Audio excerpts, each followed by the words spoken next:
Tenons-nous à la brèche. Proclame sur la vie de tes enfants, mon frère. Proclame sur la vie de tes enfants, ma soeur. C'est tellement important ce que je te dis. Appelle à l'existence tout ce que tu veux, tout ce que tu souhaites. C'est très important quand tu te lèves avant l'aube pour prier. Proclame sans cesse pour tes enfants. Parce que pendant que tu te tais, tu peux être sûr que dans le royaume des ténèbres, il y a des choses qui sont en train d'être dites sur tes enfants. Il y a des proclamations qui sont en train d'être faites. Pas pour leur bien. Il y a beaucoup de choses qui sont en train d'être dites sur leur destinée qui vont les égarer. Satan leur envoie des flèches. Ils passent par leurs amis pour créer des choses, pour les égarer, pour les amener dans d'autres religions, pour les amener dans la fornication, pour les amener dans la pornographie. Et une fois que votre enfant rentre dans ce cercle vicieux, là, c'est terrible. Bonjour, un rapide message à tous les parents chrétiens, simplement pour vous dire qu'en fait, on commet souvent l'erreur de penser que le fait qu'on soit chrétien et que les enfants grandissent dans un environnement chrétien, qu'on les amène à l'église, qu'on peut-être de temps en temps on partage la parole avec eux, on pense que c'est suffisant. Et je voudrais vous dire, sur la base de mon expérience et de plusieurs autres expériences que j'ai observées autour de moi, que ça ne suffit pas d'être chrétien, même si tu es un chrétien passionné, même si tu sers Dieu dans ton église, même si tu aimes sincèrement le Seigneur, ça ne suffit pas. Ça ne suffit pas à faire en sorte que tes enfants également soient convertis. Et que, contrairement à ce qu'on pense, le salut n'est pas héréditaire. Le salut ne passe pas par le sang. C'est quelque chose de personnel. Chaque personne doit faire son expérience propre de Christ. Et donc, dire à chaque enfant de Dieu, que tu sois marié ou pas, que vraiment, vous savez, quand on commence sa vie de couple, par exemple, on fait des enfants, on a fait. Il y en a qui ont vraiment beaucoup d'enfants. Et au moment où on fait ces enfants, on ne réalise pas vraiment ce que c'est qu'un enfant. On ne réalise pas toujours toute la charge, toute la responsabilité qui est autour d'un enfant. Et je voudrais donc te dire aujourd'hui, en tant que chrétien, que s'occuper d'un enfant, ce n'est pas simplement assurer son alimentation, assurer son éducation, voilà. Non, ce n'est pas juste ça. Et si tu n'es pas quelqu'un qui aime prier, qui a l'habitude d'intercéder pour les autres, si tu n'es pas quelqu'un qui sait évangéliser, qui a appris à évangéliser, si tu n'es pas quelqu'un voilà, qui a même l'habitude d'exhorter, ce n'est pas la peine de faire beaucoup d'enfants. Peut-être ce n'est même pas la peine de faire des enfants tout court, parce que je t'assure que tu vas en avoir besoin. Et tu le ressens souvent quand ils arrivent à l'âge de l'adolescence, parce qu'à l'âge de l'adolescence, c'est souvent l'âge sensible.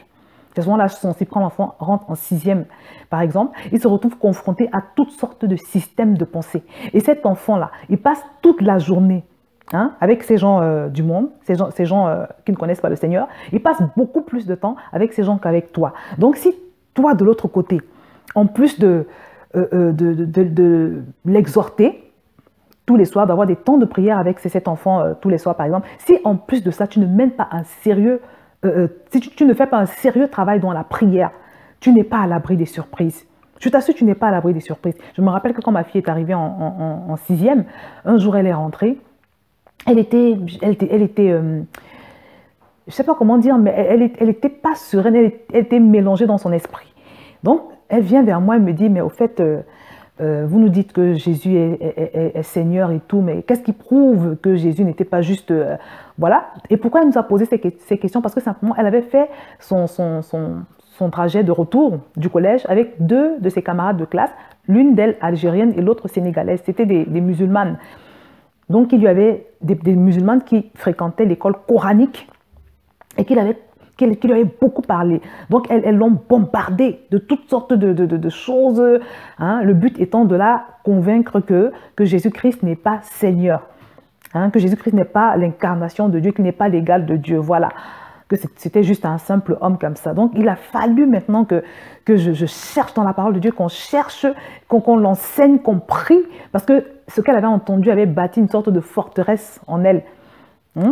Après ça, il y a eu plusieurs autres choses, et pareil aussi avec mes autres enfants. Mais je vous assure, ce que je voudrais vous dire aujourd'hui, c'est que c'est quand l'enfant arrive au collège, par exemple, et parfois même avant le collège, que tu te rends compte que nous sommes dans un combat, en fait. Nous, les parents de chrétiens, nous sommes dans un combat, parce que l'ennemi va tout faire pour récupérer ton enfant. Dieu a pour ton enfant ou pour tes enfants des plans de paix et de bonheur. Mais Satan aussi, il a ses plans, il a ses projets pour nos enfants. Il a son agenda pour nos enfants. Donc, si nous ne nous levons pas sérieusement, nous ne sommes pas à l'abri de surprises terribles, de surprises inimaginables.